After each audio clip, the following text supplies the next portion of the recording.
Selamat siang anak-anak kelas 12 AKL. Terima kasih untuk kalian yang masih tetap eksis dalam proses pembelajaran administrasi pajak hari ini ya. Di sini kita akan menghitung pajak penghasilan. Nah, di sini ada keterangannya, kalian bisa baca sendiri ya. Nah, di situ jika peredaran bruto lebih dari 4 miliar 800. Ini bukan lebih dari ya, peredaran bruto bukan lebih dari, tapi kurang dari 4 miliar 800 juta, maka perhitungan PPh terutangnya adalah sekian. Nah, jika peredaran bruto lebih dari 4 miliar 800 juta sampai 50 miliar, maka perhitungan PPh-nya sekian. Nah, kita di sini ada studi kasus, itu kalian bisa lihat di halaman 75 ya, ada studi kasus. Kita akan membuatkan laporan laba rugi ya. Nah, di sini kita membuat laporan laba rugi. Yang pertama adalah peredaran usaha. Nah, di sini kita lihat peredaran usahanya yaitu adalah 4 miliar 250 juta. Berarti dia di bawah 4 miliar 800 juta ya. Nah, harga pokok penjualannya persediaan awal, pembelian, tersedia dijual. Nah, setelah dihitung, maka didapatlah harga pokok penjualan, maka itu peredaran usaha dikurangi dengan harga pokok penjualan, maka didapatlah laba brutonya 900 juta ya. Nah, otomatis itu tidak lepas dari biaya-biaya, kita kurangi dengan biaya-biaya yang tadi laba bruto, maka didapatlah laba neto usaha, yaitu sebesar 659.750.000 ya. Nah, kita mau menghitung pajak penghasilannya itu karena tadi peredaran usahanya dia lebih kecil daripada 4 miliar 800 juta, maka proses perhitungannya itu adalah 50% dikali 25% dikali 659.750.000, maka didapatnya 82.468.750. Oke, ke selanjutnya ya. Oke, kalau tadi kan kalian sudah memperhatikan untuk yang ini itu adalah yang peredaran usahanya itu di bawah 4 miliar 800 juta. Bagaimana kalau misalnya peredaran usahanya di atas 4 miliar 800 juta? Ini seperti ini ya penjualannya, yaitu adalah 6 miliar 500 juta 650.000 ya. Nah, kita mau hitung ya. Oke, ini dia ya laporan laba ruginya ya. Di sini peredaran usahanya ya, ketahuan ya 6 miliar 500 juta 650.000 ya. Nah, ini ada persediaan awal, itu diambil dari soal ya, persediaan awal. Persediaan 1 Januari yaitu persediaan awal 850 juta ya, nih. Terus pembelian, kita melakukan pembelian ini 4 miliar 500 juta, berarti ditaruh di sininya 4 miliar 500 juta ya. Nah, terus didapatlah tersedia untuk dijual itu adalah 5 miliar 950 juta, maka itu persediaan akhirnya, yaitu persediaan akhirnya di sini kita lihat ya, persediaan akhir yaitu persediaan tanggal 31 Desember.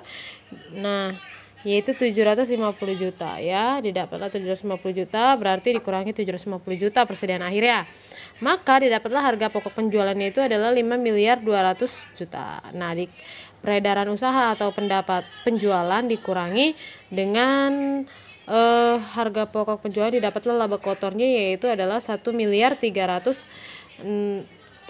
juta 650.000 ya. Nah, setelah itu dikurangi dengan biaya-biaya ya. Ini ada beberapa biaya.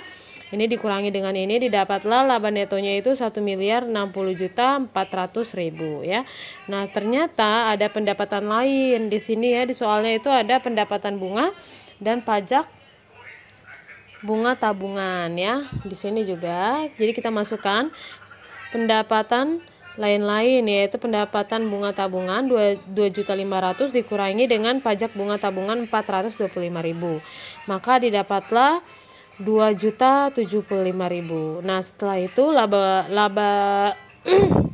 laba neto usaha itu ditambah dengan total pendapatan biaya lainnya, yaitu didapatlah 1 miliar 62 juta 425.000. Nah, karena ini peredaran usahanya di atas 4.800.000.000, maka proses perhitungannya seperti ini ya. Jadi dia dua kali menghitung. Sama aja sih modelnya kayak kemarin ya. Kalau misalnya dia di atas 50 juta, dia dua kali ngitung atau gimana ya. Nah, ini di atas 4.800.000.000, maka perhitungannya dua kali ya. Nah, itu pertama kita hitung dulu ini 4.800.000.000 batasnya dikurangi dibagi dengan 6.500.650.000 dikali dengan nih ya, laba neto dalam negeri ya. Nah, habis itu didapatlah ini, dilakukan perhitungan yang pertama yaitu kita menghitung 50% dikali 25% dulu dari sini, baru itulah kita hitung yang kedua yaitu 25%. Sama modelnya perhitungannya. Kalau misalnya pajak yang sebelumnya kan kalian model perhitungannya kan dikurangi dengan 50 juta gitu kan.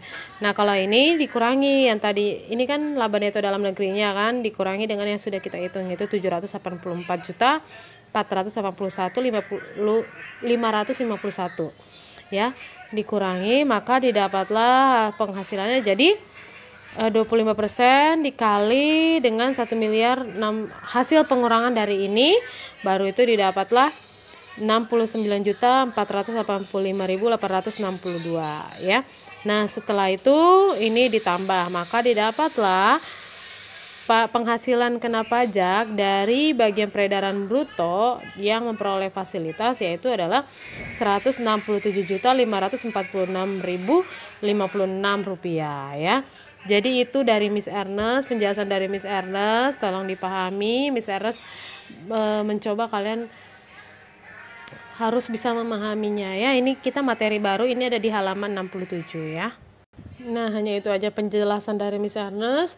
Untuk hari ini tidak ada tugas dulu, tapi Miss Ernest berharap kalian memperhatikan pembelajaran Miss Ernest agar suatu saat kalau diberikan tugas, jadi kalian tidak usah bertanya lagi. Hanya dirubah saja soalnya, tapi kalian sudah pusing memikirkannya ya. Jadi kalau bisa logika atau pikirannya dibuka, jangan disimpan ya. Jadi itu aja dari Miss Ernest. Miss Ernest ucapkan terima kasih untuk kalian yang masih memperhatikan. Tetap jaga kesehatan, jangan lupa rajin belajar. Ingat kalian tinggal beberapa bulan lagi sekolah di SMK Karmel ya. Jangan sampai nilai kalian turun ya. Hanya itu aja dari Miss Ernest. Miss Ernest ucapkan sekali lagi terima kasih.